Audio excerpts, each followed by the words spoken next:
Usaha mikro, kecil, dan menengah menjadi tulang punggung ekonomi warga di tingkat akar rumput. Namun, tanpa dukungan dan pendampingan berkelanjutan dari pemerintah, roda usaha kecil ini sulit berkembang. Hal inilah yang menjadi salah satu keluhan utama warga di kawasan Klayan Timur, dan Klayan Barat, Kecamatan Banjarmasin Selatan, wayah melaksanakan reses masa sidang 3 tahun 2025. Usaha mikro, kecil, dan menengah menjadi tulang punggung ekonomi warga di tingkat akar rumput. Namun, tanpa dukungan dan pendampingan berkelanjutan dari pemerintah, roda usaha kecil ini pun sulit berkembang. Hal inilah yang menjadi salah satu keluhan utama warga, wayah anggota DPRD Banjarmasin dari fraksi PKB, Hilya Aulia, melaksanakan reses masa sidang 3 tahun 2025 di kawasan Klayan Timur dan Klayan Barat, Kecamatan Banjarmasin Selatan.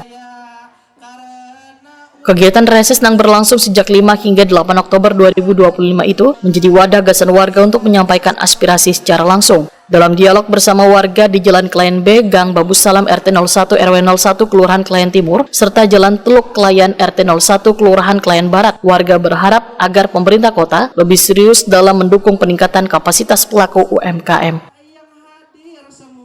Hilya Aulia, Wahyutakoni Prima TV, Jelang Tengah Hari Ahad 5 Oktober 2025 memedahkan penguatan UMKM menjadi perhatian serius pihak legislatif. Pemerintah dan DPRD Banjarmasin akan terus menumbuhkan wirausaha baru sekaligus meningkatkan kapasitas pelaku usaha yang sudah berjalan.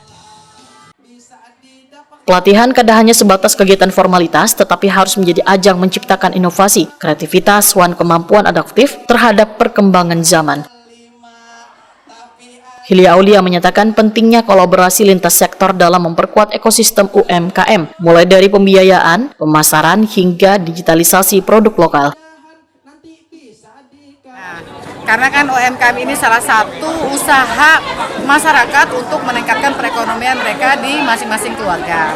Jadi banyak tadi warga yang menginginkan juga kembali pelatihan-pelatihan untuk UMKM ini, karena ingin banyaknya kita dari DPRD dan juga pemerintah Kota Banjarmasin juga menginginkan banyak wirausaha baru yang muncul.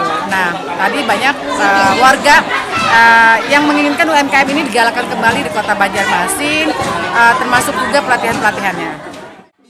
Hilya Aulia berharap Dinas Koperasi dan UMKM serta Dinas Perdagangan dapat turun langsung mendampingi warga sehingga potensi ekonomi warga akhirnya dapat mandiri dengan baik.